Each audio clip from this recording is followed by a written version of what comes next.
충격이 심하다는 거잖아요. 그렇죠. 소문이 있었죠. 예, 끊임없는 추문과 스캔들이 굉장히 많았습니다.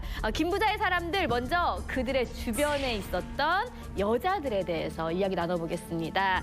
그동안 이만갑에서 전해드리지 못했던 김 부자의 비밀스러운 여자들. 화면으로 먼저 만나보시죠. 북한을 충격에 빠뜨린 여배우 우인희. 우인희에 대해서 우리 우인희. 박현욱 씨 혹시 들어봤습니까? 네, 많이 들어봤습니다.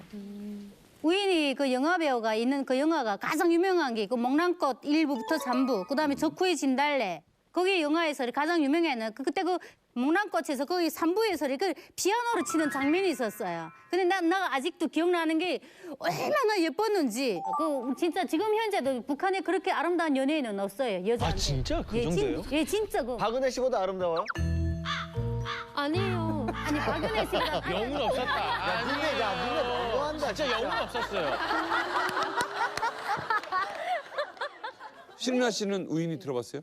저는 예, 들어도 보고 영화도 봤었거든요. 근데 저희 어머니 말로는 우인이랑 그 한국의 배우 중에 고현정 씨 있잖아요. 네네.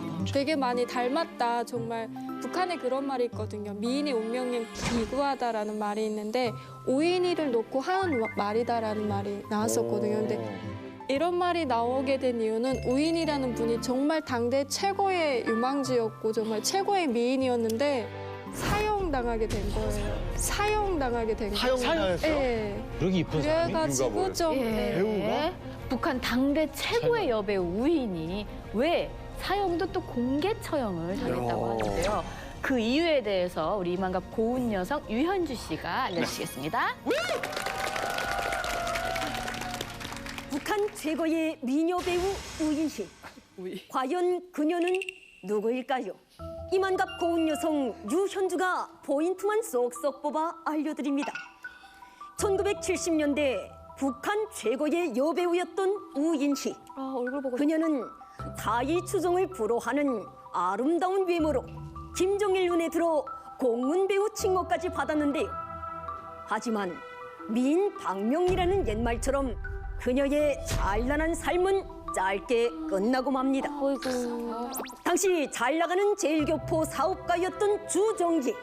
그는 우인희의 미모와 연기에 홀딱 반했지만 그녀에게는 이미 남편과 자식들이 있었습니다. 그러나 우인희에게 빠질 대로 빠진 주정기는 끊임없는 구애 작전을 펼치며 우인희를 유혹했고 결국 그녀는 북한 최고의 연출가였던 남편 유호선을 두고 제일교포 주정기와 차 안에서 은밀히 애정 행각을 벌이고 맙니다. 그러나 다음날 차 안에서 가수에 중독돼 싸늘한 사체로 발견된 주정기. 그리고 옆엔 우인희가 목숨만 겨우 붙어있는 상태로 발견됐는데요.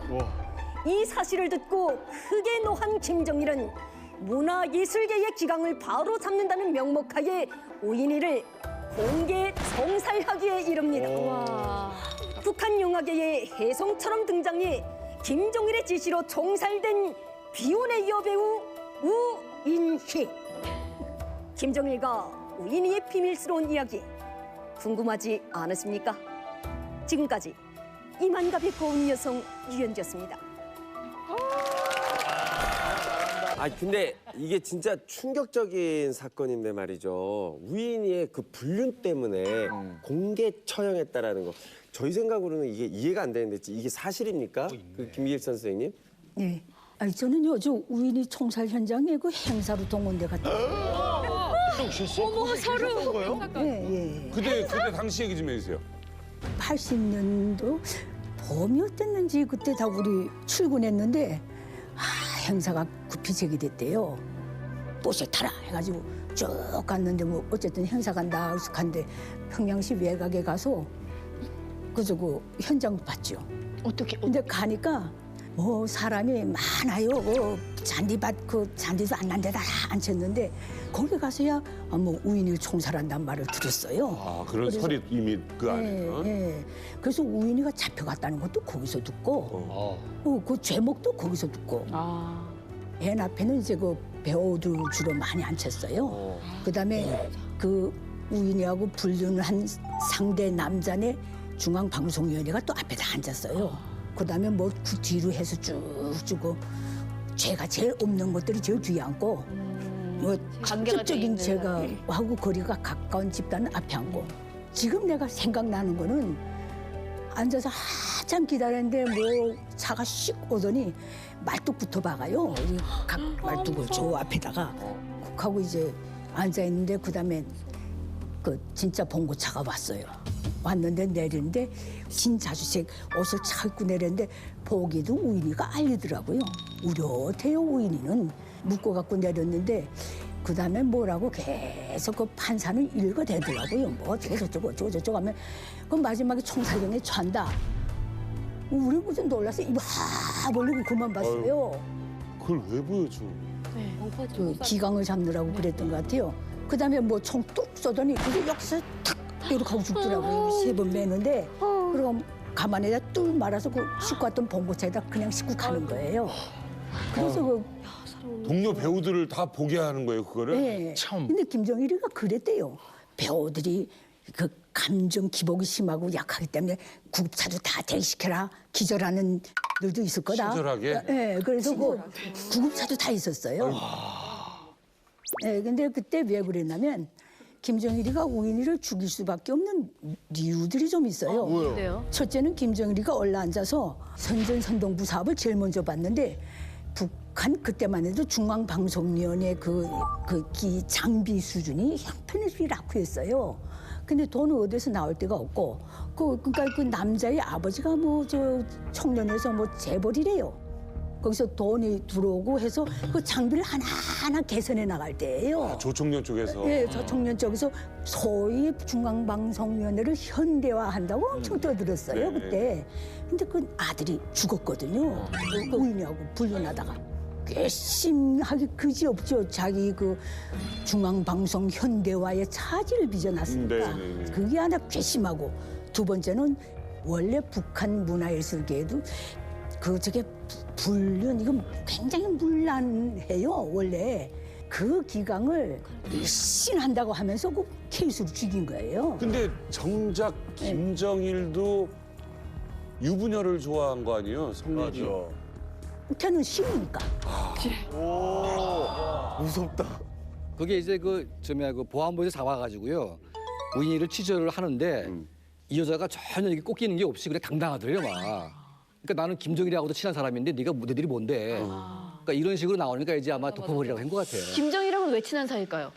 그러니까 그때 이제 뭐 김정일이가 총애했던 여성들이 이제 뭐 홍영이라든지 여러 배우들이 많았어요. 그러니까 아마 이제 죽인 이유 중에 하나가 자기하고 약간 후지부지했던 여배우들에 대한 분기잡기를 하려고 한 것이 아니냐 그런 측면도 있는 것 같아요. 입 다물고 조용히 살아라. 네.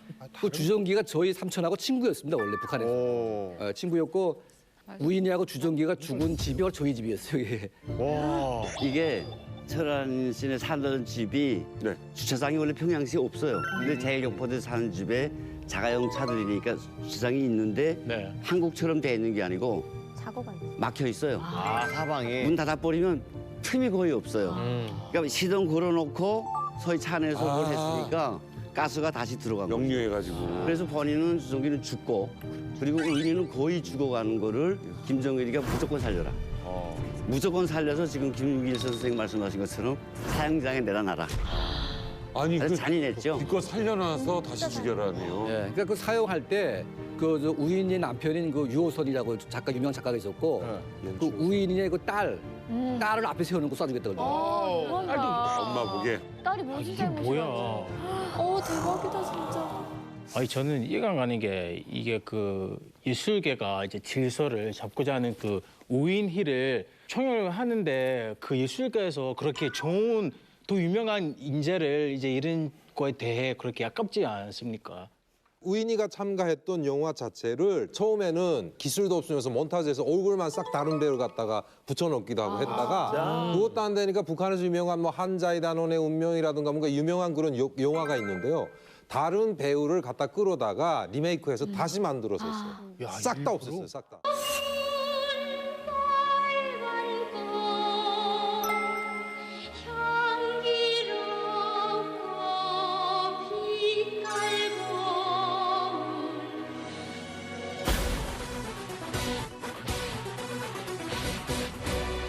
아니 강태 선생님 이거 진짜예요? 화폐에 등장한 게? 예, 저 홍영리로 말하게 되면 김정일이가 당시 그 어떻게 평가했는가면 이런 배우가 나오기는 정말 힘들 정도로 아주 연기를 잘하고 아름다운 여성이라고 극찬을 했어요. 예, 김정일이 친필 교시도 받고 그래서 홍영이라고 하게 되면 감히 누가 그 건들 생각을 못할 그럴 정도로 대단한 여자였습니다. 우리 모든 북한 얘기는 다 우리 최정호 선생님한테 여쭤봐야 돼요. 우리 지식인 최정호 선생님 어떤 분입니까? 최정호 선생님. 저 홍영일 말하면 우선 첫째 인물이 진짜 그 잘생겼습니다. 이쁘고. 이쁘게 생겼습니다. 잘 다듬어졌다. 예, 그러다 보니까 북한의 성인이라고 생각된 사람들은 홍영일 모르는 사람들이 없습니다. 그렇죠. 그 시대에는 거의 북한판 김태희. 맞아요. 맞지? 그냥 미녀의 기준. 다들 너무나 예쁘다고 막 이렇게 하시잖아요. 근데 그렇게 예쁜 여배우가 어떻게 그렇게 고위층의 장성택이라는 그 사람과 뭐 그런 러브스토리가 생겼는지 뭐 특별한 어떠한 영화 같은 막 그런 러브스토리가 있었을까요? 예, 당시 그 장성태로 하게 되면 3대 혁명 서조 및 청년사업부장이라는 중앙당 직책이 있었어요.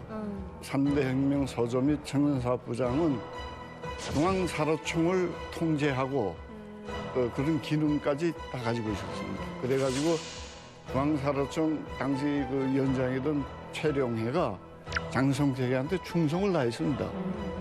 그래서 파티 같은 걸 조직하면 어떻게 하는가 하면 최룡해는 직접 안 나서요.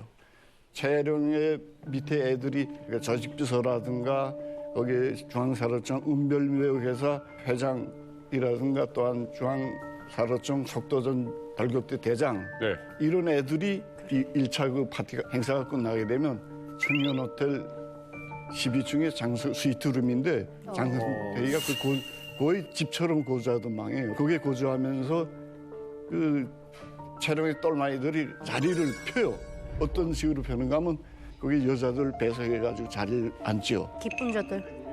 앉는데 거기에는 중앙사로총 선전대 아가씨들도 있고 인민배우, 공배우 뭐 등등의 여러 여성들이 같이 앉아서 당시 그 냉장고에서 그저 코냑, 위스키, 비로 맥주까지 안주, 소세지, 뭐 땅콩 뭐 다 있어요. 그래가지고 심지어는 뭐 옷 뺏기기를 한다든가, 뭐 옷 뺏기기를 한다든가, 독한 술을 지는 놈이 한 잔씩 더 먹게 한다 이런 식으로 파티를 하다가 저 옆에 앉은 아가씨들 데리고 빠져요. 살살 빠지고 마지막에 남는 게 홍영이 배우가 남지요. 근데 같은 이제 배우로서 사실 저는 좀 얘기를 듣는데 마음이 너무 짠하고 좀 안타깝기도 하거든요. 왜 그렇게 예쁜 미녀 배우가 꼭 그런 선택을 해야 됐을까요? 그 사회 그 흐름이 어떻게 됐는가 하면 북한 말로 이런 말도 있어요. 간부들이 입당했나? 맞아. 대학 가야지. 맞아. 예?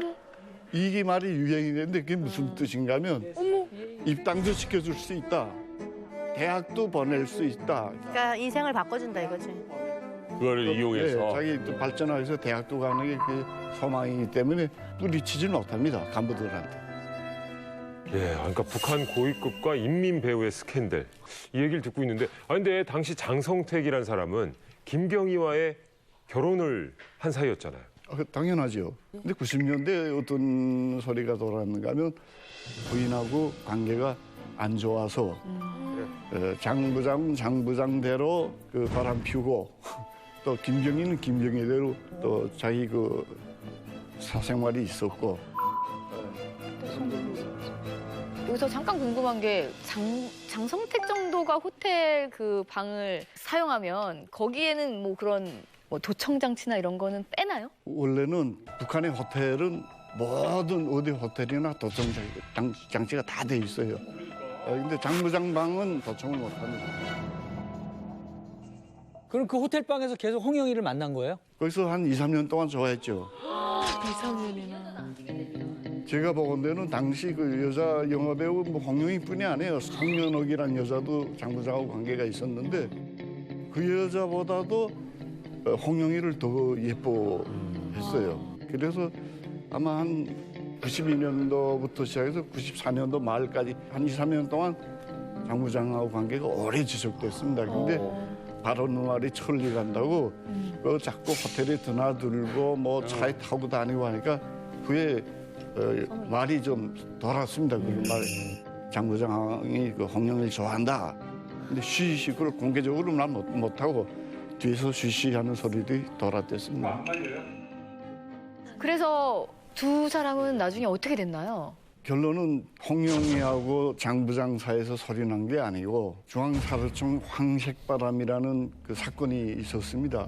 그 황색바람이라고 하게 되면 그 남한의 날라리 무슨 이런 바람이다 해가지고 황색바람이라는 그런 소리였는데 그 중앙사로청 당시 그 최령회를 비롯한 모든 간부들이 장성택이라는 그 백을 믿고 엄청 갈겨서 평양시내 소문났습니다.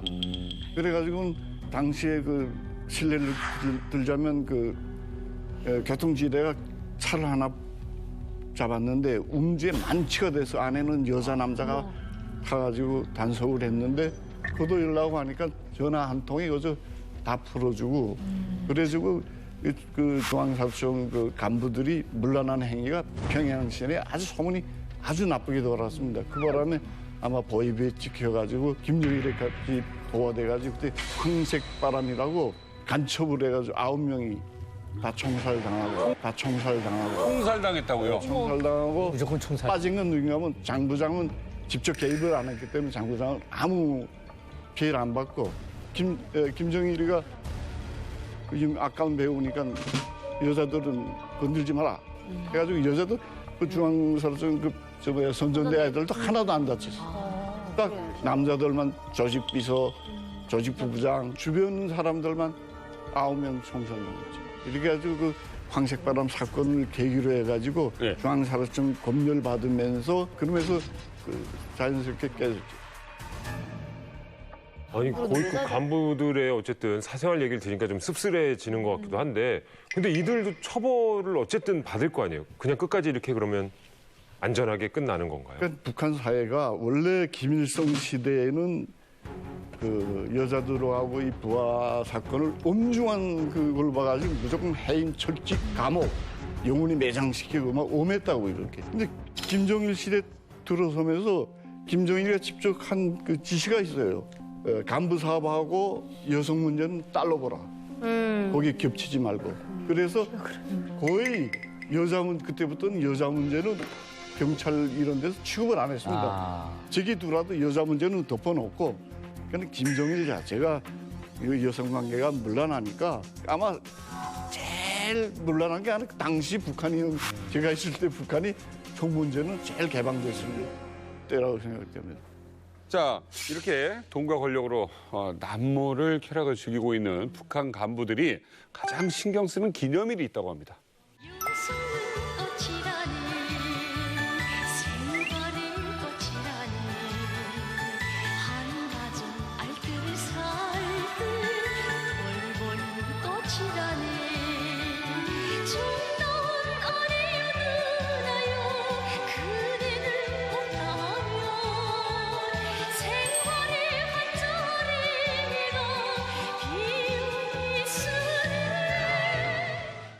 이 영상 보니까 되게 특별한 날인 것 같은데 저는 되게 낯설어서요. 국제 부녀절이라는 게 어떤 날이에요? 북한은 이제 여성의 날로 이제 규정을 해가지고 이날만큼은 이제 공휴일로 정해놓고 보통 이제 가부장적인 그 나라에서 그날만큼은 남자들이 밥을 해서 부인에게 이제 뭐 이렇게 해주는 뭐 그런 이제 이벤트가 있는 날이거든요. 그날만큼 여성들이 약간 좀 대접을 받으면서 쉬는 날 뭐 이렇게 돼 있어요. 여성을 위한 날. 근데 이제 문제는 뭐냐면 또 3월 9일절이라는 게 또 이제 약간 사이드로 돌아가는 말이 있는데 그 말은 이제 부인 말고 이제 애인절이라고 또 이제 그렇게 자기네끼리 만든 거죠. 3월 8일 다음 날. 나라에서 정해준 날과 네. 이곳에서 그다음에 또 정해준 이제 우리끼리의 3월 날. 9일은 또 다 다른 또 이제 여자 날 뭐 이렇게. 네, 제가 평양에서 일할 때 그 외야식당에서 요리사로 일을 할 때 보면 1년 중에 가장 매출이 좋은 날이 3월 8일이에요. 그날에 와이프들 데리고 와서 밥을 먹고 하니까. 근데 그 다음 날을 저희는 정부절이라고 했어요. 그러니까 3월 8일 날에는 와이프랑 오고 3월 9일 날에는 내연녀랑 같이 오는 거예요. 내연녀를 북한에서는 정부라고 했었거든요. 그래서 어제는 분명 와이프랑 와서 이렇게 즐기고 다음 날에 또 이렇게 정부랑 같이 와서 아무렇지 않은 듯 이렇게 먹고는 입을 막아야 되니까 접대원들한테 팁도 두둑이 주고 가요. 북한에 이런 말도 있어요. 정부들이 제일 불쌍한 날이, 제일 외로운 날이 명절과 공휴일이다. 그날에는 함께할 수 없고 평일에 함께해야 되니까. 탈북에서 보니까 온 세상이 다 알고 있는 일이더라고요. 나만 모르고 있다가 후에 알아가지고 그 뭐예요? 성혜림. 우리나라에서는 다 알죠. 김정일이가 어떤 스타일의 여자를 좋아한다. 이 말이 나왔어요. 그죠? 재밌잖아요. 네. 근데 나는 그 전에 들은 소리가 있거든요. 북한의 인민배우 오미란이라고 있어요. 오미란이라고 있는데 김정일이는 약간 이렇게 우울하고 자기 보호 능력을 유발하는 그런 이미지 여자를 좋아한다. 그래서 오미란이를 자주 부른다는 거예요. 근데 혼자 부르면 말이 날 것 같으니까 그 아버지 오향머니까지 같이 계속 부른다는 거예요. 그 말을 어디서 들은 적이 있어서 야, 저 지도자 동지는 오미란이 같은 형을 좋아한대. 또 이짝 여자는 아니야, 만수대 예술국장의 황금주처럼 뚱뚱한 걸 좋아한대. 그 독창 가수거든. 근데 그 첼로 치던 언니가 심심히 울더니 야야, 너 모르는 소리 하지 말아라. 김정일이 지도자 동지가 제일 좋아하는 게 성예림이었다는 거예요. 근데 그것까지는 뭐 좋아할 수도 있겠다 했는데 그래서 데리고 살았잖아. 이렇게 나오더라고요, 그 여자가. 아니, 뭔 날더라고요. 이거 무슨 소리예요? 그러니까 김정일 동지가 이기영의 며느리 성예림을 데리고 살았다는 거예요. 그러니까 그랬다는 거예요. 그 결혼 등록하고 살았대요. 그러니까 그건 없다는 거예요. 뭐 들은 게 없으니까 나는 김정일이 부인이 김용숙으로 알고 있었거든요. 그렇게 알았는데 아이 이런 무슨 나또깨비 같은 소리를 들으니까 그러니까 남의 부인을 빼앗아서 살았다는 거예요? 내가 그랬어요. 너무 황당해가지고 야, 너 어디 가서 이 말 하지 마. 이건 너희가 어디 가서 위험하면 우리 다 죽어. 이 세 명이 다 죽어. 이건 말한 놈도 죽고 들은 놈도 죽는다는 거예요. 들은 놈도 죽고. 네, 그래서 나보고 너희가 어디 가서 위험하면 나는 안 했다고 냈다 뻗치니까 너희만 죽어. 하지 마. 근데 나는 그때 당시 1급 비밀, 북한의 최대 1급 비밀은 김일성 족속에 가는 비밀이에요. 그 신격 과사니까 자꾸 카바하고 숨기고 부푸는 거예요. 그렇죠. 그걸 정확히 알기 때문에 나는 입 다물고 있었는데 그 말 많은 그 여자가 어디 가서 그걸 외운 거예요. 그래서 어느 날 출근하다가 거기서 가방 두 채로 잡혀갔어요. 어떡해. 그거 대박. 아까 말씀하신 성혜림이라는 그분이 유명한 배우인가요? 네. 그분하고 그 김정일하고 스캔들이 어떻게 나게 된 거예요? 성혜림이가 북한 영화 우리 잘할 때 영화에 내가 찾은 길, 그다음에 분계선 마을에서, 그다음에 제일 중요한 건 혁명 영화 한자유단원의 운명에서 여자 주인공 역을 한 배우예요. 근데 한자유단원의 운명을 하고 난 다음에 그 여자가 없어져 버린 거예요. 근데 후에 알고 보니까 김정일 수총돌라 들어가느라고 아마 못 나왔던 것 같아요. 이게 우리로 말하면 완전 월로급 배우인데요. 영화 배우예요. 근데 김정일이가 노동당에서 일을 시작하면서 처음으로 맡았던 게 선전선동부라고 해서 예술 부문을 총괄했었어요. 그러다 보니까 배우들 많이 보잖아요. 자기 와이프가 있으면서 첫눈에 반한 게 송예림이라는 배우인데 자기보다 5살 연상이거든요. 네. 상관없어. 근데 벌써 이 송예림이라는 사람은 그때 당시 작가동맹 위원장 초대 위원장을 했던 이기영이라는 사람, 그 사람의 와이프 며느리였던 거예요. 거기 이옥돌이라고 하는 딸까지 있는 유부녀를 갖다 가로채서 이혼을 시켰어요. 이혼을 시켜갖고 살다가 결국은 김일성이가 노발대발한 거죠. 이런 거 인정 못해 해가지고 그다음에 그 사이 김정남이가 태어났고 해서 이 둘이는 모녀는 러시아에 가서 씁쓸하게 외로 살다가 죽어보죠. 아우 족보가 너무 많아서 여자가 뭐가 복잡해. 다 셀 수가 없어요. 김기성 선생님은 아무튼간에 지금 어이없이 아침에 이제 가방 두 채로 잡혀갔어요. 네. 잡혀갔는데 야, 난 그렇게 잡혀가서 40일 동안을 취조받았는데요. 40일? 네, 40일. 그 말 한마디 때문에. 누구한테서 들었냐, 어디서 들었냐, 뭐. 내가 이때까지 못된 말 한 거 다 쓰라는 거예요, 비판서를. 만장가. 나는요, 첫날에 갔다가 내보내는 줄 알았어요. 아침에 잡혀가가지고. 아이고, 감옥에 들어갔는데 거의 매일 비판서 씌우는데 사람이란 게 묘해요. 왜요? 아무리 내가 뭘 나쁜 말을 많이 한 것 같은데 이틀 쓰고 나니까 쓸게 없어요. 내가 나쁜 말을 했다는 게. 아니 글솜씨는 기가 막힌 분이신데. 야, 임금은 무치라는데 아니 내가 좀 말에 끼렸으니 없는 말 한 것도 아니고 분명히 있은 말을 해끼렸으니 나를 추방까지 시켜 그렇게 악이나대요. 이게 그때 당시 김일성이가 죽은 다음에요. 그때 당시 무슨 일이 있었냐면 김일성이가 죽기 전에 그런 말을 했대요.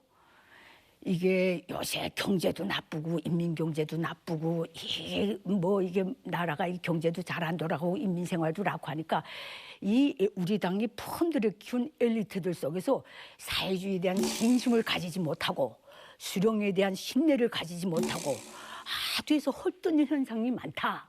그러니까 이걸 철저히 캐가지고 잡아들여가지고 다 캐가지고 교양할 수 있는 대상은 교양하고 감옥 보낼 대상은 감옥 보내라. 그런데 이걸 보위부에만 맡겨놓으면 보위부라는 거는 사람 잡는 데예요. 거기는 들어가면 못 나와요.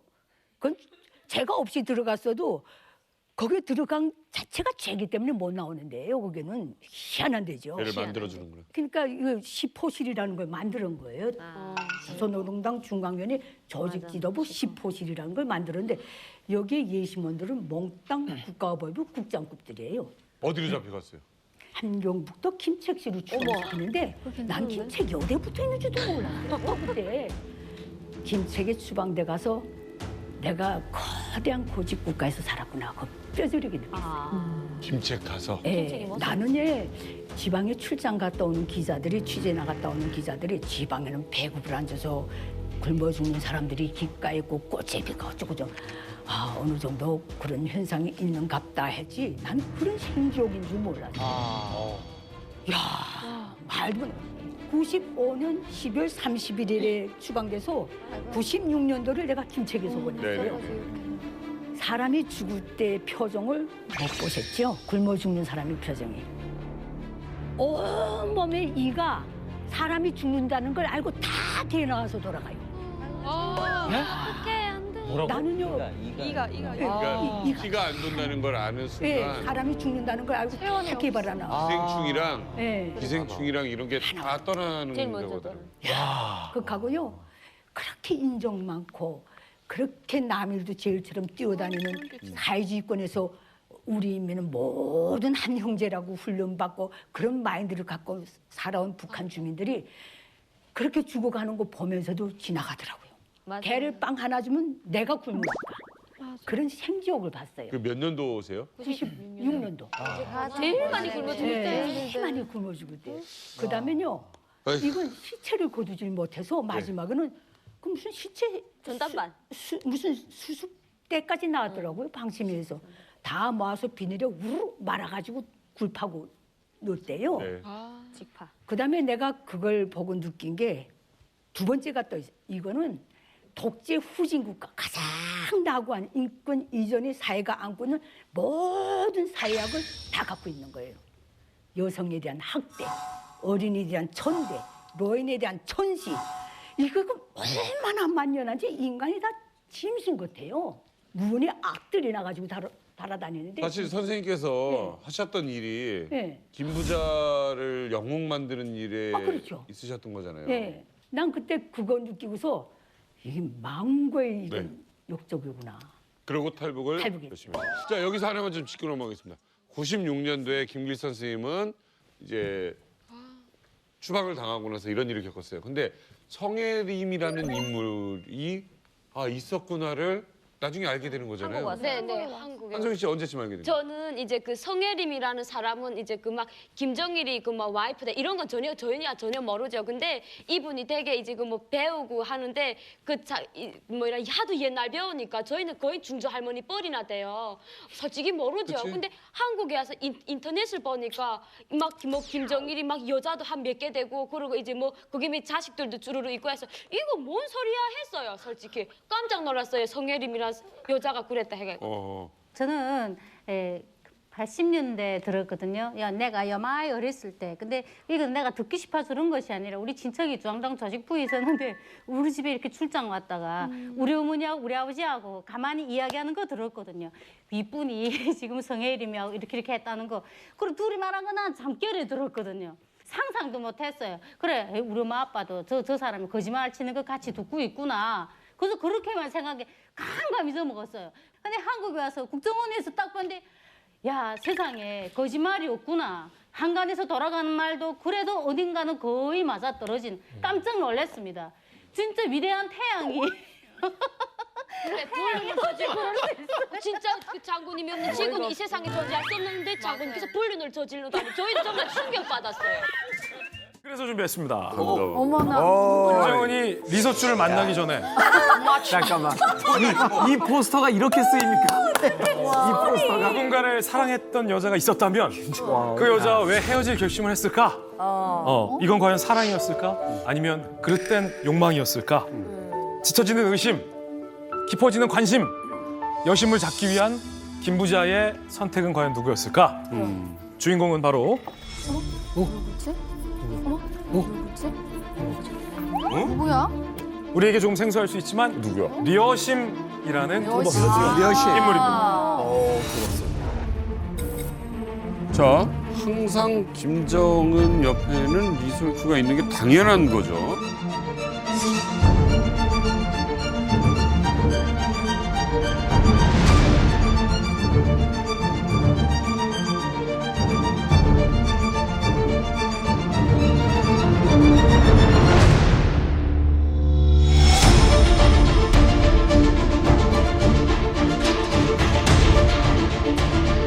혼자 나왔었어요. 10개월. 그 싸울 수 있지, 부부니까.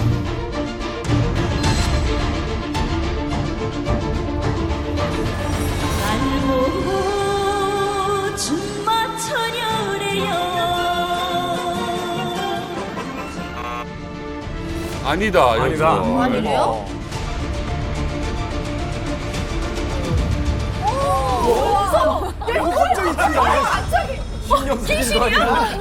나 아까 사실은 박상희 선생님인 줄 알았어요. 너무 예쁜데?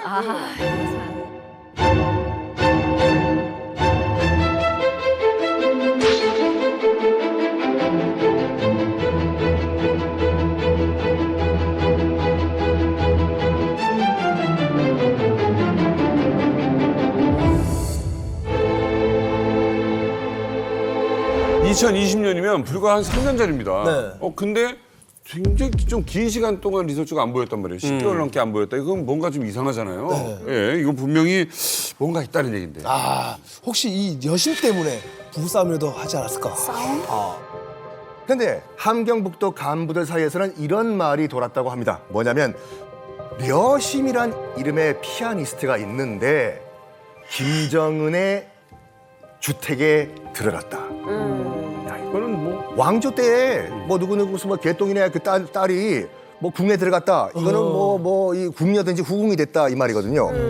그거로 비춰봤을 때는 김정은의 주택에 들어갔다는 것은 김정은의 여인으로 간택돼서 들어간 것이 아닌가. 그러니까 여심의 경우에도 이게 2013년에 뭐 은하수 관현악단이 해체되고 어떻게 됐고 그 포르노를 찍었다 처형됐다 이런 얘기들이 나왔었는데 은밀한 비디오 뭐 이거 얘기가 꽤 돌았었던 적이 있었죠. 그렇죠. 그것 때문에 뭐 다 처형됐다 이런 건데 여심은 이제 그 와중에서 존재가 이제 사라졌고 제일에 쌓여버렸고 그다음에 우리가 영상으로 봤지만 여심이 상당한 미인형이다. 그래서 뭐 그 청진에서도 유명했다. 뭐 백설공주였다. 근데 백설공주라는 게 결국은 뭐 백두공주인 김여정이가 보면 화나겠지만 이게 얼굴이 검으면 안 되잖아요. 그렇죠. 근데 결국에 북한에서 많은 여성이든 남성이든 구분 없이 노동에 자기 의사와 무관하게 주기적으로 동원되면은 피부가 하얄 수가 없어요.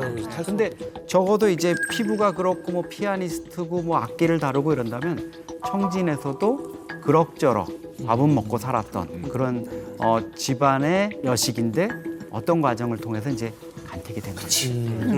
그런데 이제 이것과는 별개로 요게 2020년에 접어들어서 리설주가 10개월 동안 안 보이니까 요것과 이게 맞물려져서 의혹이 이제 증폭된 건데 그 시기가 맞물려 버려. 사실 이제 북한을 취재하는 전문가들이나 정보 당국에서는 2020년에 10개월 이설주가 안 보였던 건 또 다른 여자의 가능성이 아니라 자녀들의 교육 문제나 출산 문제로 사실은 이설주가 안 보였을 가능성이 크다라고는 사실은 보고 있어요.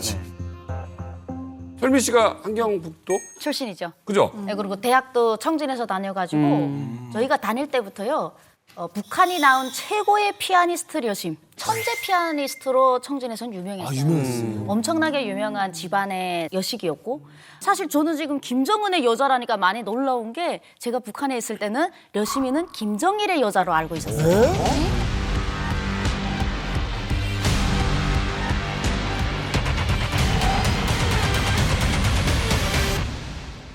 여심이는 언제 때부터 김정일이가 너무 사랑했냐면 이제 자기 스트레스를 받으면 피아노를 그렇게 김정일이 좋아했답니다. 그래서 현지 지도를 같이 데리고 다닐 정도인데 청진이나 함격도를 잘 안 와요. 절대로 안 왔어요. 근데 여심이가 저택에 들어간 다음부터 장군님께서 청진에 오셔.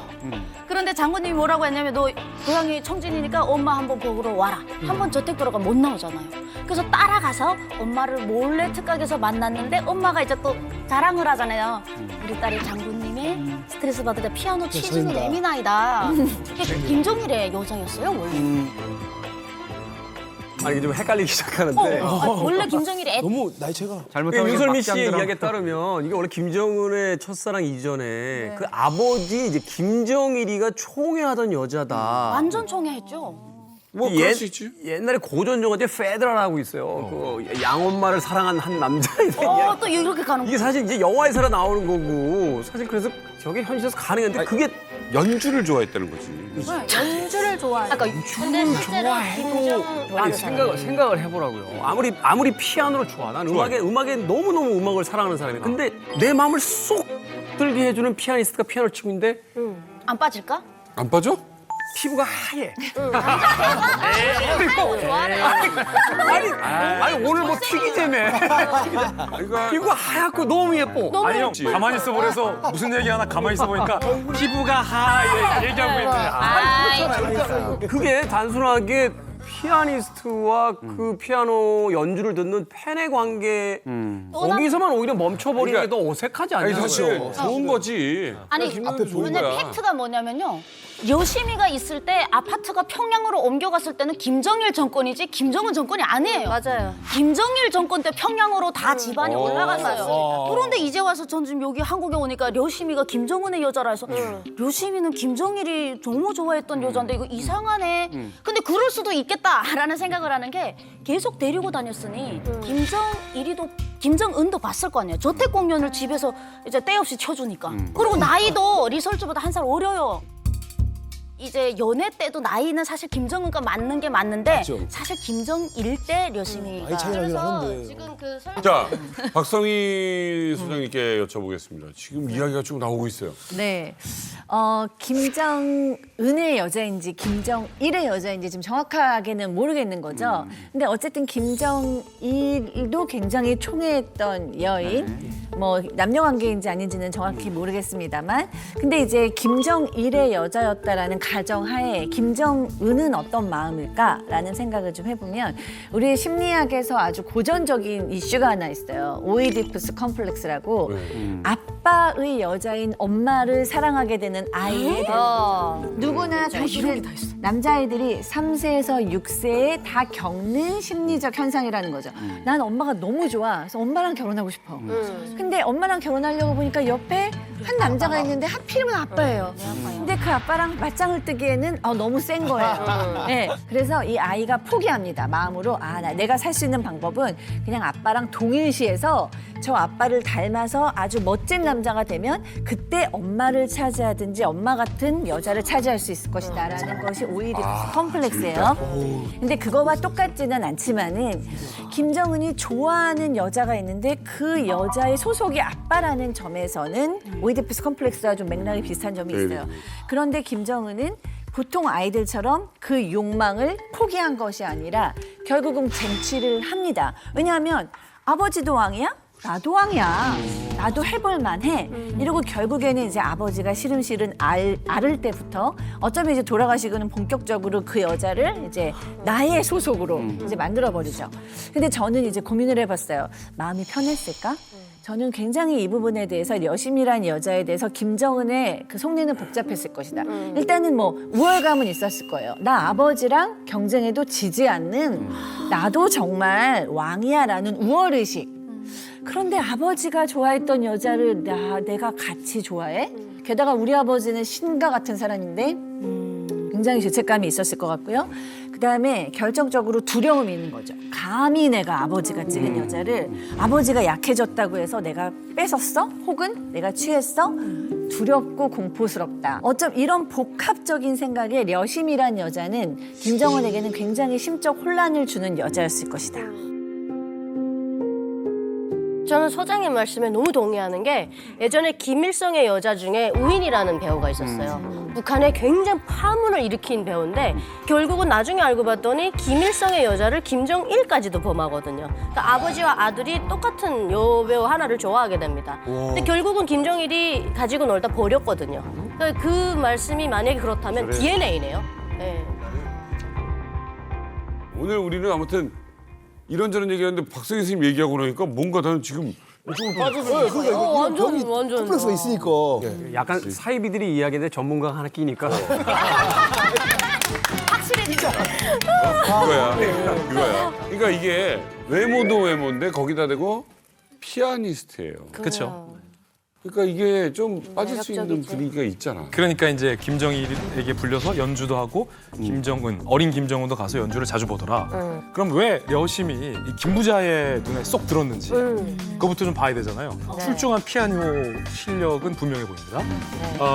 고향에 있는 청진예술학원을 다녔는데 그때부터 눈에 띄어서 조선인민군 예술학원에 뽑혀서 올라가는 걸로 보여요.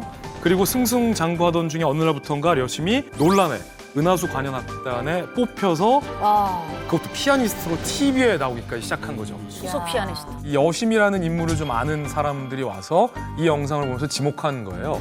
저 사람이 여심이다. 근데 제가 알기로는 리설주가 노래를 했잖아요. 가수였잖아요. 리설주가 노래할 때 뒤에서 반주도 했어요. 여심이.